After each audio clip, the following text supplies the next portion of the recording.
Buenos días, ¿qué tal estáis todos? Bueno, algunos habéis vuelto ya con una cara un poco más triste, se acabó el tiempo vacacional, otros con ganas de comenzar ese tiempo y bueno, es un tiempo de cambio, sin ir más lejos. Cuando entraba por la puerta ha venido un chico joven a saludarme y ha tenido un cambio, vamos, ha crecido por lo menos 2 o 3 palmos. Pablo Climent, yo no sé qué habéis hecho, Irra y Ruth, vaya cambio, vaya estirada pegado. Bueno, espero que este tiempo sea de desconexión para todos y también de conexión, ¿verdad?, con nuestro Dios, que podamos tener en ese tiempo también un tiempo de reflexión. ¿Dónde está tu corazón? ¿Dónde está mi corazón? Esta es la pregunta que va a abrir la reflexión. Y antes de adentrarnos en la reflexión, quisiera leeros algo que podría suscribir el mismo Gollum. No sé si recordáis ese personaje. Vaya bicho, vaya personaje. Un personaje que tiene el corazón hipotecado, que vive para y por el anillo. Y recordáis esa frase que una y otra vez repite, ¿verdad? Mi tesoro, mi tesoro. Os voy a leer este monólogo. Dice así: me desgarra la lucha interna, voces y deseos enfrentados. Puedo dejarlo, no lo necesito, solo es material, es cosa. Quiero ser libre de ello. Me consume, cállate, que sin él no soy nada. Lo amo, me hace sentir vivo, es mi tesoro. Lo anhelo, pero me deja vacío. Siento una lucha que divide mi latir. Y en medio de todo, soy yo quien os habla, el corazón. Pero ¿y si estoy en el lugar equivocado? Seguramente que si pusiéramos por escrito esas luchas que a veces dividen nuestro latir, las pudiéramos compartir quizás unos con otros, veríamos que coincidiríamos en muchos aspectos, más de los que nos imaginamos. Mirad, la Biblia, como sabemos, insiste continuamente en el hecho de que los cambios más significativos son aquellos que siempre surgen desde el interior, ¿no? Y ahí no vamos a entrar, pero mente y corazón están muy vinculados. Los cambios más relevantes serán siempre aquellos que surgen desde dentro, ¿verdad?, hacia afuera. Y Jesús va a insistir muchísimo, muchísimo también en ello. Y es por algo. Y por eso también esta pregunta: ¿dónde está tu corazón? ¿Dónde está mi corazón?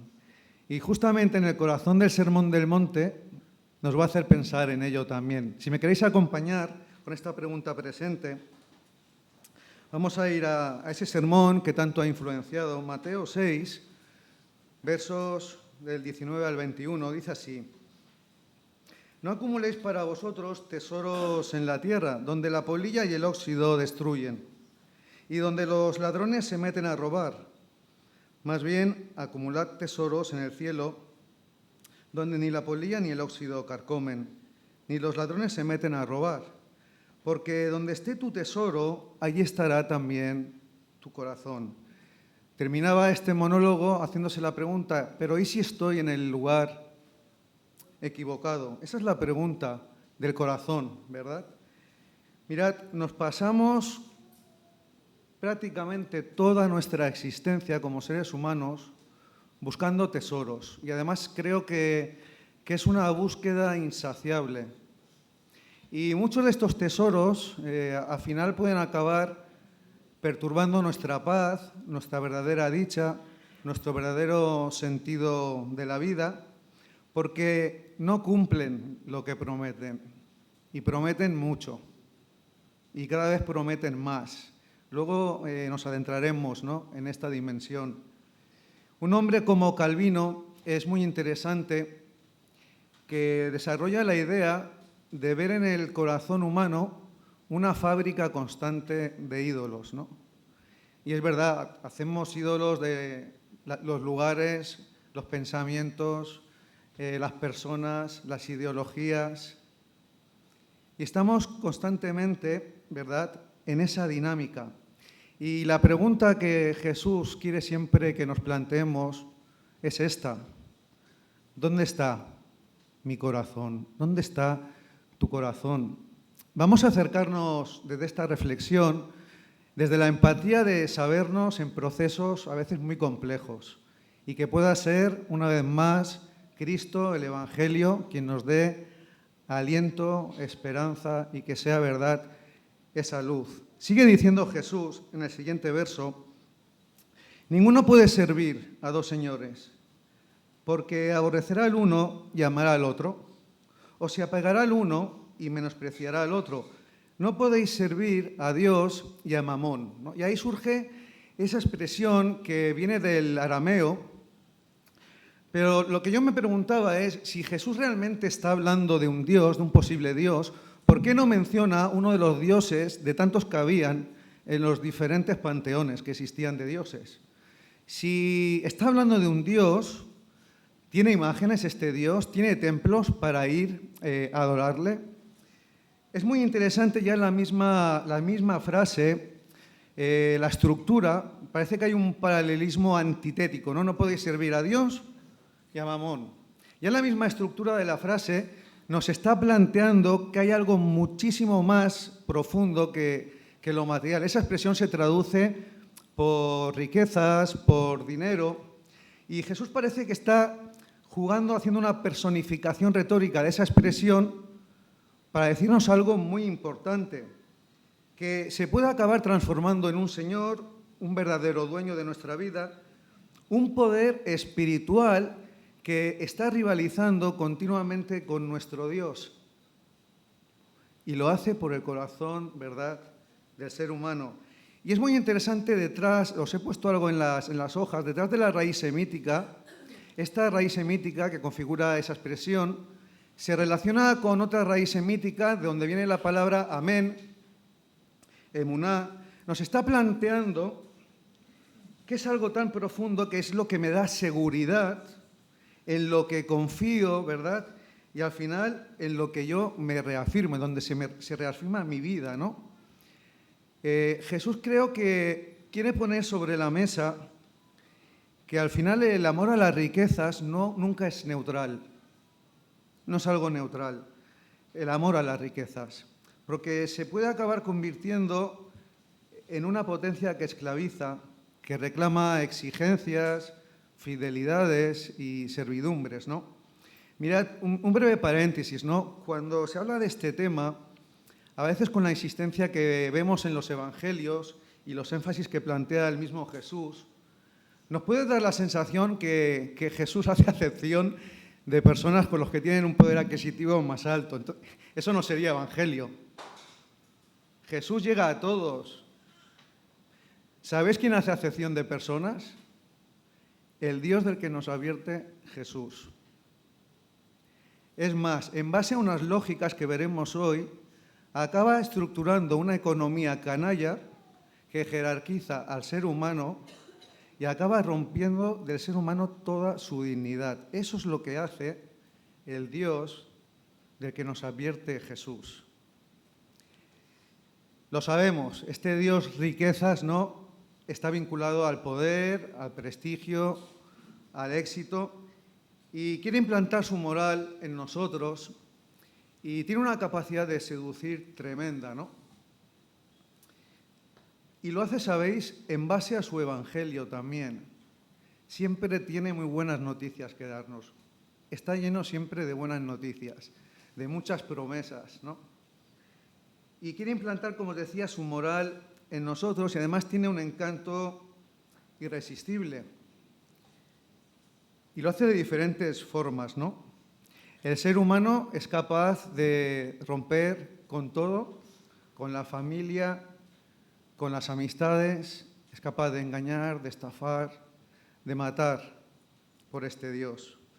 Y es muy interesante porque caer en esa dinámica no viene dado normalmente por un proceso, ¿cómo os diría?, calmado, pausado, reflexivo. No viene por un proceso de una reflexión calmada. Normalmente cuando entras en situaciones a veces de crisis, ante ciertas presiones, ante ciertos temores, cuando te das cuenta puedes acabar con tu corazón hipotecado a este Dios.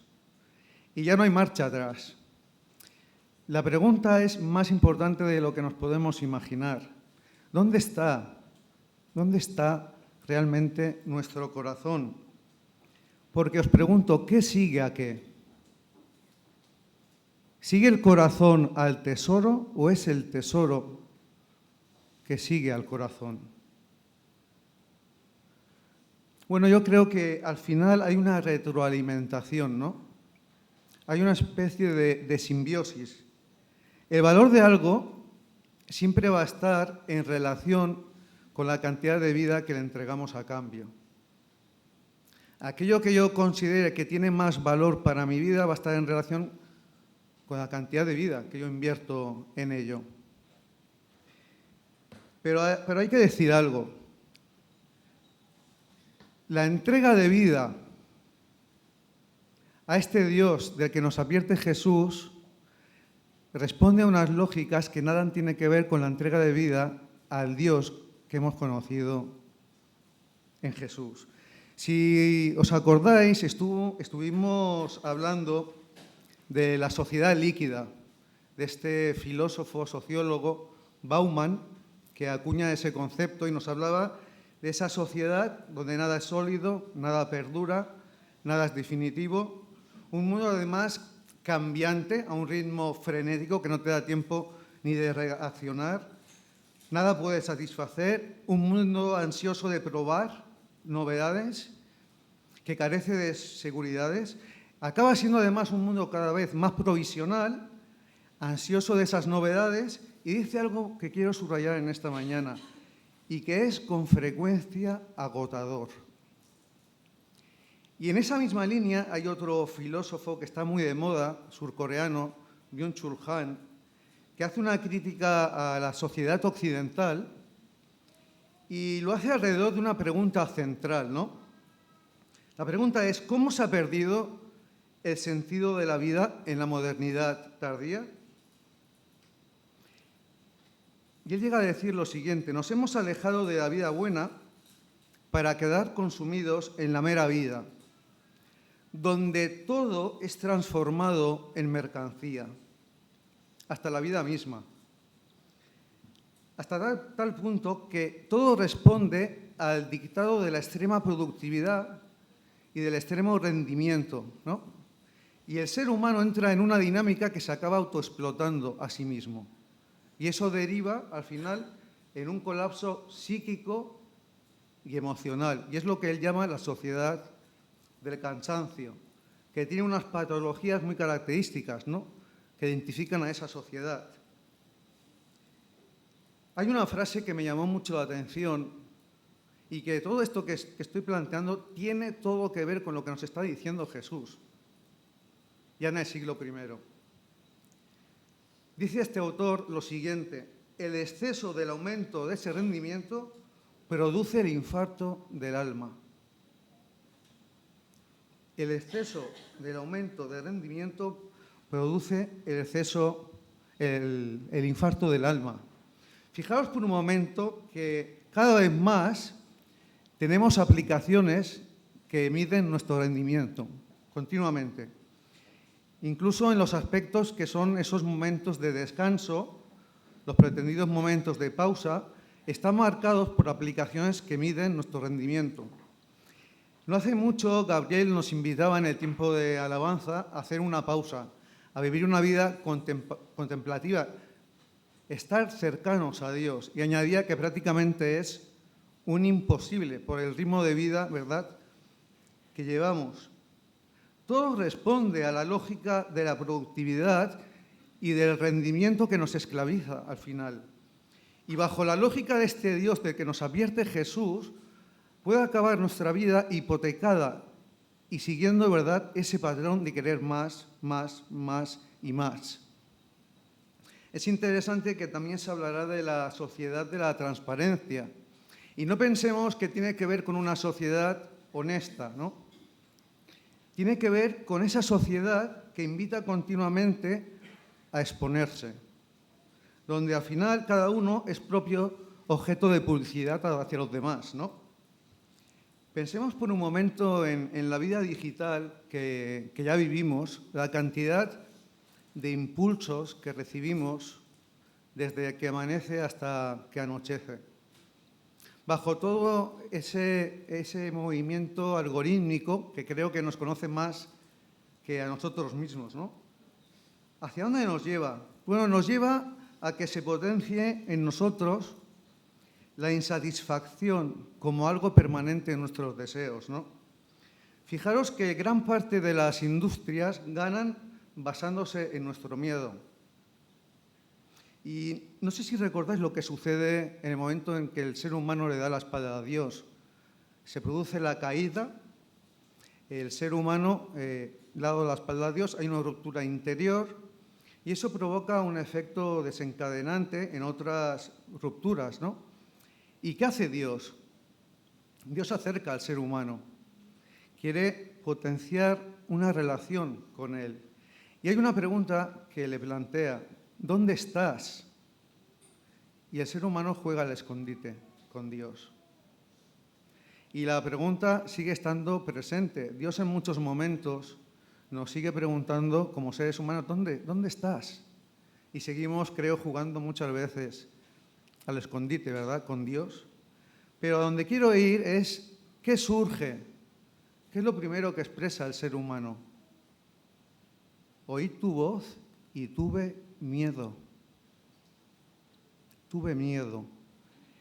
La Biblia insiste continuamente en más que frases. Cuando se plantea yo estoy contigo, no temas, no tengas miedo. Las industrias ganan basándose en nuestro miedo y nos alejan de Dios en muchos momentos sin darnos cuenta. Esta reflexión que os estoy planteando no va en la línea de demonizar las redes sociales, son las lógicas de lo que nos está advirtiendo, que se está dando en nuestros días, de lo que nos está advirtiendo el mismo Jesús ya en el siglo I. Y Dios no nos hace escoger entre nuestras luchas, nuestros procesos, nuestros miedos, nuestros temores y Él. Dios quiere estar, que es muy diferente, en nuestros miedos, en nuestras luchas, en nuestros temores, porque, ¿sabéis?, llega hasta tal punto la gracia de Dios y su generosidad que en nuestros procesos es un caballero, es el primero que respeta nuestros tiempos, nuestros procesos, nuestras luchas y nuestras incertidumbres. Y su deseo es estar ahí presente. Las industrias ganan basándose en nuestro miedo y ganan también potenciando un placer impulsivo, compulsivo, que es aditivo, dosis de dopamina que al final, ¿verdad?, no puedes estar sin ello. Y es muy interesante todo lo que hay detrás de la ética del consumo que nos plantea nuestra sociedad y que a veces podemos trasladar a lo que es nuestra vida espiritual y ver en Dios, ¿no?, alguien que me ofrece, a que yo me acerco como cliente, ¿no?, hacer de Dios algo utilitarista para mi vida. Y esas dinámicas a veces se pueden dar. El valor de algo siempre está en relación con la cantidad de vida que le entregamos a cambio. Y Jesús es el modelo, y Jesús es la esperanza, y Jesús es quien pone en valor lo que tú y yo somos, ¿verdad?, para Él. Mirad, a lo largo de toda la Escritura hay una línea argumental bajo esos dos conceptos, pobreza y riqueza, que se sustenta además esa línea argumental en acontecimientos, en hechos, que creo que no se pueden ver como algo aislado, ¿no? Porque sinceramente pienso que responden a un patrón que creo que es exageradamente marcado, porque así Dios lo quiere. Porque detrás de ese patrón y de esa línea se puede ver dónde se sustenta el sueño de Dios y que Jesús va a hacer carne. Y uno se da cuenta que en lo pobre, en lo que no cuenta, en lo débil, en lo último, ahí está la clave siempre. Y ahí está el motor del sueño de Dios. Vamos a repasar rápidamente unos acontecimientos que he puesto aquí apuntado y ir pensando en el patrón que hay detrás. ¿Qué valores veis? Porque os digo, no es una línea argumental, es un patrón muy marcado. Dios escoge, ¿verdad?, a un pueblo. Dios mira, escucha, libera y escoge. Son un grupo de seres humanos que están sufriendo a costa de otros seres humanos. ¿Qué patrón vemos ahí? El pueblo que Dios escoge son un grupo de seres humanos que están sufriendo a costa de otros seres humanos. Lo débil, el esclavo, el que no cuenta, Dios escoge de ahí a su pueblo. Les da un proyecto de vida, tienen que ser luz. Hay muchos episodios, ¿no?, alrededor de lo que sucede en ese bagaje por el desierto. La provisión de maná. ¿Recordáis lo que sucedía si el maná se acumulaba? Se acababa pudriendo. Jesús va a recoger ese principio, el pan nuestro de cada día, dánoslo hoy. ¿Qué patrón hay detrás de eso? Ya el peligro de cómo puede acabar una vida que acumula. Y ya nos está hablando también de una dependencia, ¿verdad?, para nuestro día a día de Dios. ¿Qué patrón vemos detrás, por ejemplo, de los principios que hay detrás del año sabático, el año de jubileo, el año agradable al Señor? ¿Qué hay detrás? Reflejar una sociedad equitativa, justa, una sociedad de iguales. Y el Dios del que nos advierte Jesús potencia todo lo contrario. ¿Qué hay detrás de los mensajes de los profetas cuando continuamente insisten en que el verdadero culto, la verdadera adoración tiene que ver también con la atención a los últimos? ¿Qué hay detrás de esos profetas cuando tienen que ser la conciencia del rey que gobierna? Pensad por un momento qué patrón vemos detrás de todo lo que rodea al nacimiento de Jesús. ¿Qué patrón veis ahí detrás de todo lo que rodea al nacimiento de Jesús? ¿Qué patrón vemos detrás del programa con el que se presenta Jesús cuando lo leen en aquella sinagoga en Nazaret? Al leer el texto de Isaías 61, ¿a quién va dirigido? Y acaba con el año agradable al Señor. ¿Qué vemos detrás de Juan el Bautista? El que prepara el camino al Mesías. Juan el Bautista tiene ascendencia sacerdotal en la genealogía, tanto por parte de padre como por parte de madre. Según esa premisa, ¿dónde tendría que estar sirviendo Juan el Bautista? En el templo. ¿Y dónde está? ¿Dónde lo ubica Dios? En el desierto. Y creerme que eso es un patrón donde hay muchas lecciones que nos sorprendería muchísimo con lo que tiene que ver el sueño de Dios. ¿Por qué a Jesús no se le llama Jesús el Belenita, si nació en Belén? Y continuamente se le llama Jesús de Nazaret, continuamente. Bueno, uno es de donde se hace, y es verdad, no de donde nace, ¿no? Pero es que hay un patrón detrás, ahí muy marcado. Porque es Jesús de donde no puede salir nada bueno. Entonces, ¿os dais cuenta? Cuando Jesús nos invita a seguirle, ¿qué hay detrás cuando dice el Hijo del Hombre no tiene donde recostar la cabeza?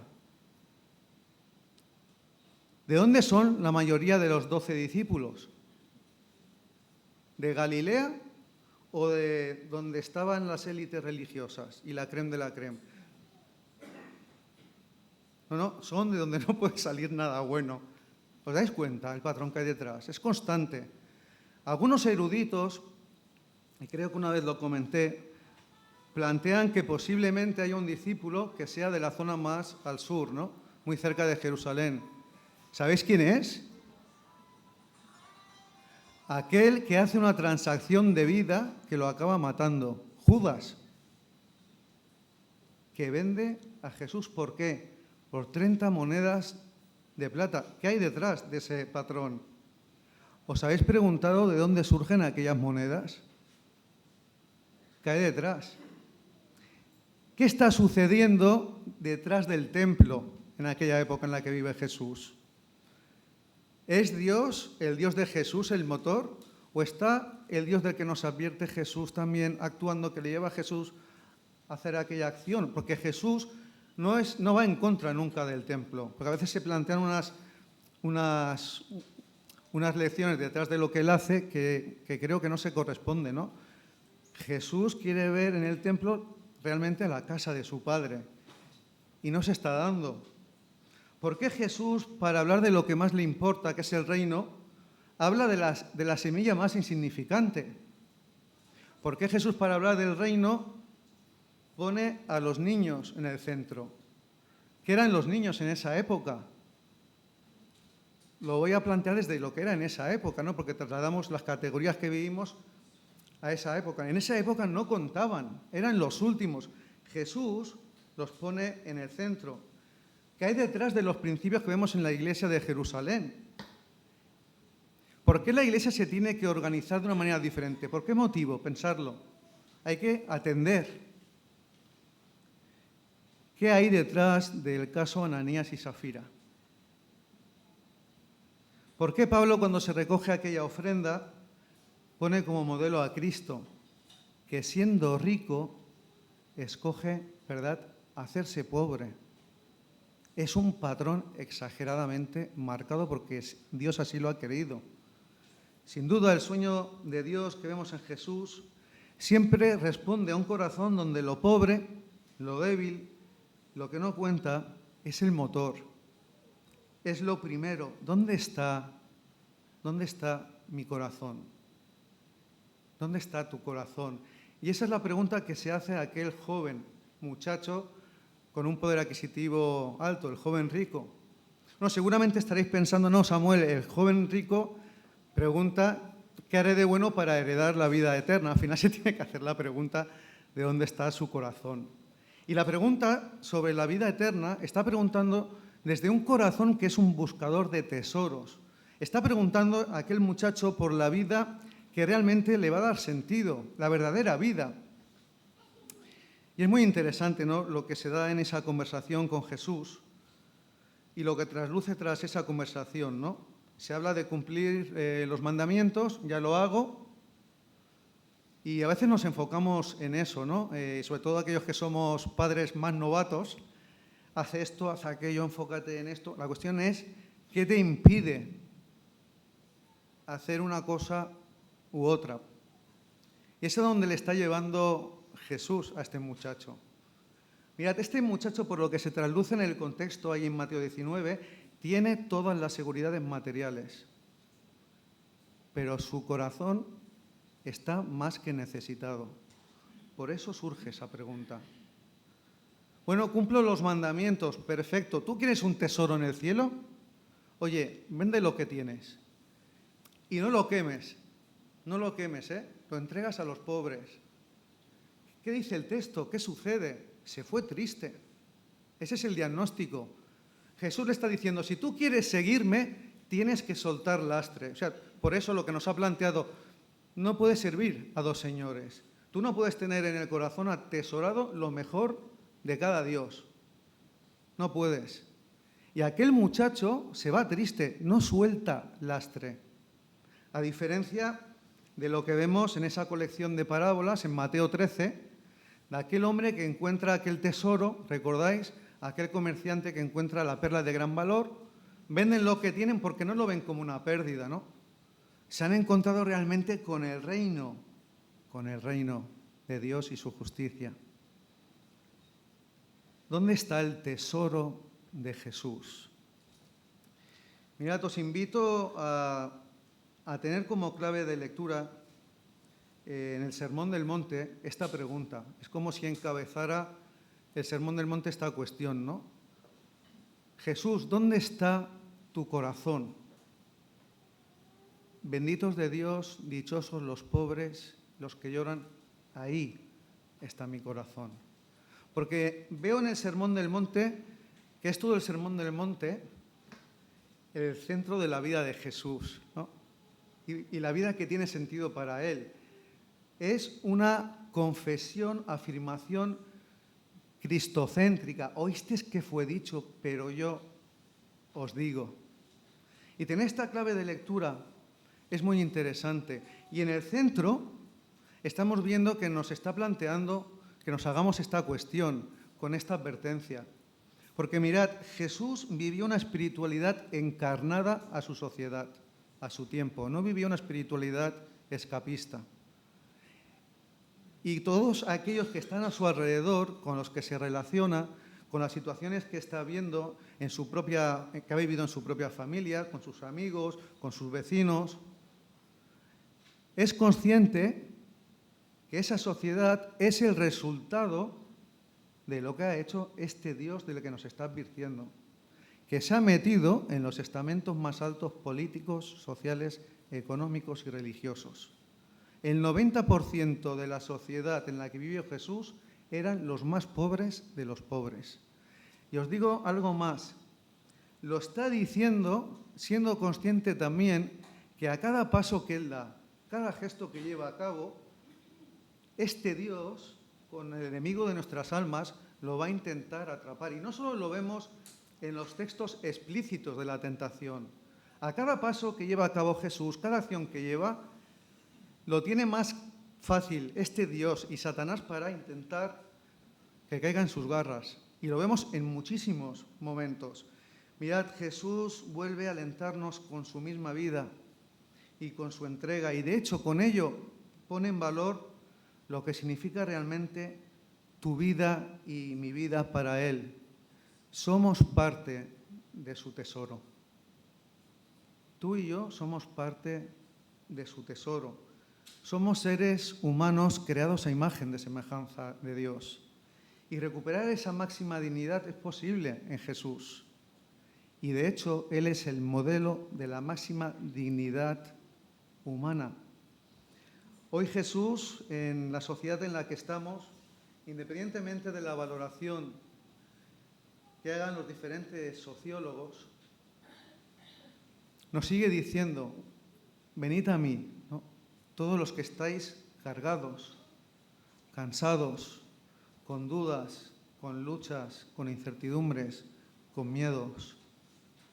Se puede provocar el infarto del alma, pero en mí vais a encontrar descanso. Y que podamos juntos, ¿verdad?, seguir avanzando en este sueño de Dios. Y hagámoslo desde lo pobre, desde lo humilde, desde lo que no cuenta, desde lo débil. Porque ahí está, ¿verdad?, la clave. Y que el Evangelio pueda ser realmente la alternativa de vida, no una nota a pie de página, de tantas que hay, sino realmente una alternativa de vida para hombres y mujeres que son verdaderos buscadores de tesoros. Y que nosotros podamos ver, ¿verdad?, en el prójimo el tesoro que también ve Jesús. Que el Señor nos bendiga en ello. Vamos a orar. Sí, Señor y Padre, gracias una vez más por tu bondad, por tu gracia, por tu Hijo. Gracias por su entrega de vida, por ese amor mostrado, Señor, que no podemos definir y que podemos ver, Señor, en esa entrega hasta la muerte de cruz. Ayúdanos, Señor, en nuestras luchas, en nuestras preocupaciones, en esos momentos donde nuestro corazón se divide, que podamos entender que tú quieres estar también con nosotros, Señor, y que quieres sanarnos, quieres restaurarnos para tu gloria. Bendícenos y acompáñanos con tu paz y bendición. En el nombre de tu Hijo Jesús. Amén.